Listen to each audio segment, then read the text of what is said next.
somebody who just wants to be more productive with their time, but is not a business owner. Is this person a target audience, or do you want to disqualify them completely? You might have noticed that one of the most popular funnels right now is a challenge funnel. There's a 5-day challenge, the 14-day challenge, the 90-day challenge.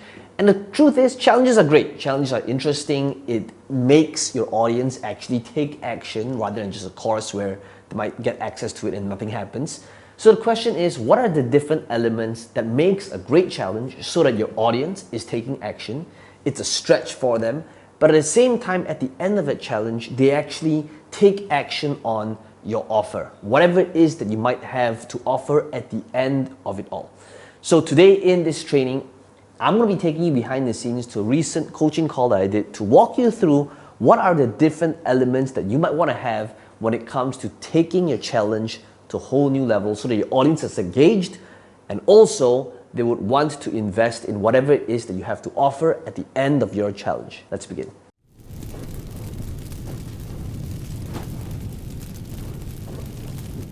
One thing that I would think about adding is to add in like a stronger, bigger, badass enemy, right? I'm gonna start off by Joshua, if you are here. We are doing business automation expert, where we help business owners, especially now in Indonesia.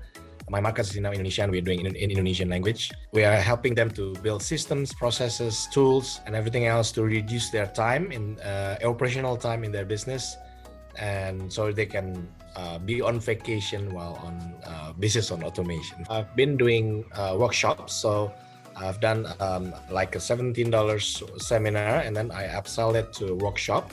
It's not doing very good because I only have like 4 closing at around $300, $400. So I follow your strategy now, which is make the first funnel a free event. I used to have like one-day workshops sold at $400. Now I'm giving it for free, but I changed that into a challenge. So it's a 7-day challenge, and that's for free. And I would say that normally for $20 and it's for free. So I'm trying to get the traffic in. I just want to check whether I'm doing this correctly, and how should I upsell in the next event. Okay, so Joshua, what would you say is the tangible outcome? Okay, so everybody please write down the word tangible outcome. If you want to be able to create a challenge, the first thing that what makes a great challenge is that tangible outcome. Joshua, what would you say that outcome is for your challenge? What is the goal? So Joshua, in order to, before we talk about like the offer and upsell, right, we got to think about during these 7 days, what are they going to be doing? Because that's what makes a challenge a challenge. It could be called that way, and in the specifics, there are specific action steps that helps you determine if you did the steps or not. But we got to think about the tangible steps. Even if you may not necessarily have a challenge funnel, what makes your thing good is when you can stretch your audience outside their comfort zone in order to get them do that and get that result. I want to be able to think about how can I dumb it down to a broader sense. So let's say if it's productivity, right? How you can be more productive at work and clone yourself so that you either replace it with a process, a system, or delegate it to somebody, or create in-house checklists or standard operating procedures in order to do that thing more effective. Then it's something that it is very tangible. It's easily understood in terms of the messaging. Okay, so that's number one. To just get you to think about how can I dumb down the outcome or the process so that it's not scary for my audience to participate in this. That is another rule for what makes a great challenge.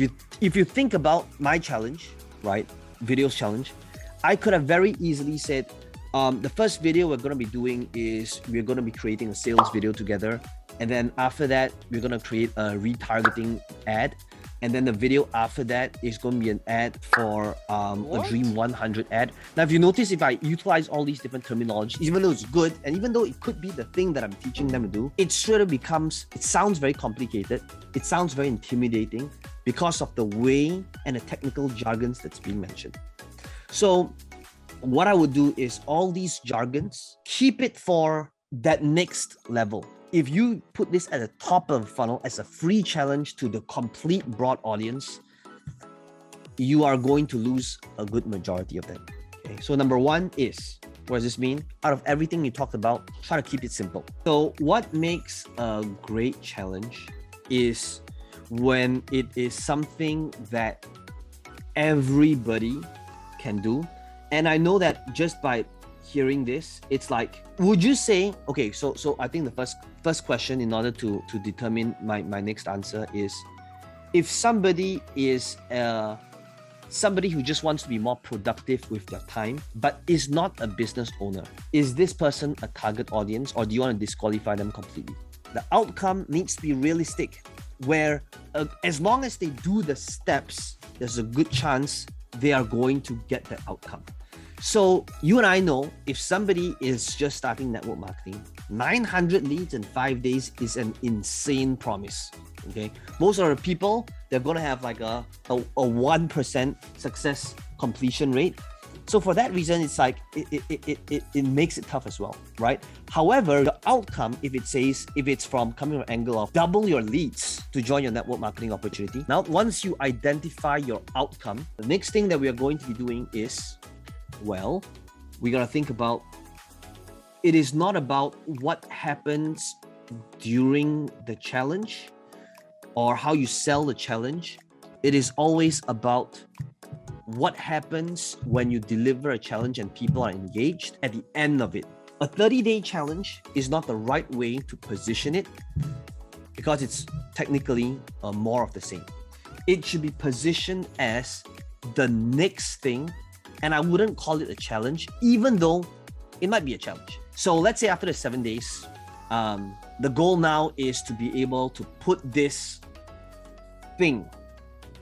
Okay, so maybe it's this system installed so that their customer relationship management software kicks in, so that their monthly meetings, there's a structure to it, and maybe there's like 5 or 15 or 35 things that need to be done in order to have this specific outcome. Okay, so I wouldn't call it a 30-day challenge because it feels like now it's more of the same, but rather it's going to be outcome based.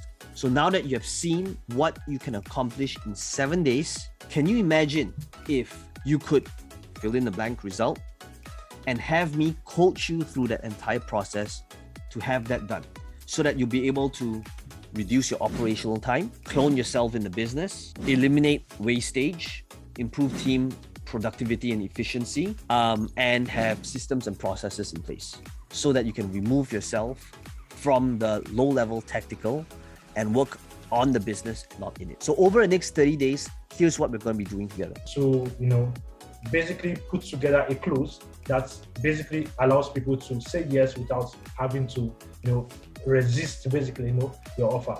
So if you would like to do that with me, right, we have, a... Okay, let's pause 1 second. Yes, all right. Okay, yes. Love it. Okay, so this is when you transition the offer. So one of the things that we can do is we can introduce a problem and agitate that problem. So in order for you to transition to any type of offer or call to action, I would like all of you to make it a point to sometimes think about, is it appropriate for me introduce a problem? Why? Because you guys heard me say this before, people only celebrate superheroes when there's a supervillain there, right? So a person may not necessarily see the brilliance of your offer without this supervillain in place, right? So this needs to be, so imagine this, it would be, so now that we have spent time creating this offer together in the last 4 hours, in the last 2 days, in the last 7 days of this challenge, how many of you here would agree that, first of all, there's something that you're proud of? Now, once you identify your outcome, the next thing that we are going to be doing is, well, we got to think about, it is not about what happens during the challenge or how you sell the challenge. It is always about what happens when you deliver a challenge and people are engaged at the end of it, right? So this is where at the end, or sometimes in the middle, you could have an offer to show them what's the next thing. Well, I hope you enjoyed the behind the scenes to this coaching call. If you enjoyed this video, let me know in the comments below what your biggest takeaway is. And as always, be sure to smash the like button. It does help the channel out a little bit. And to subscribe to this channel if you want to be notified of future videos just like this one. Now, some of you asking me, how can I be part of this process? How can I ask you questions? How can I have you coach me or mentor me? We want to make sure that we are working with the people that's the right fit. You'll need to fill up a form. There's a link right below this video. Somebody on my team might give you a call to interview you to see if they're right fit for each other. And if you want to apply and see if you're a good fit, then all you need to do is click on this link in the description box below and my team will be in touch with you.